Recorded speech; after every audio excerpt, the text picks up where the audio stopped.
और पॉलमोस का जो मतलब है warfare means way of war, और वार जो होती है दो मुल्कों के दरमियान, दो शख्सों के दरमियान, दो ग्रुप के दरमियान किसी एक इशू के ऊपर, ये वार कहते हैं जंग को, जंग छिड़ती है।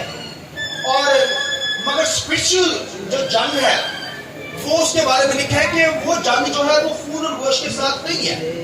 दुनिया के अंदर जो जंग लड़ी जाती है वो गोश्त और खून के साथ, और घरों के अंदर भी जो जंग छिड़ती है वो भी गोश्त और खून के साथ ही हो रही होती है।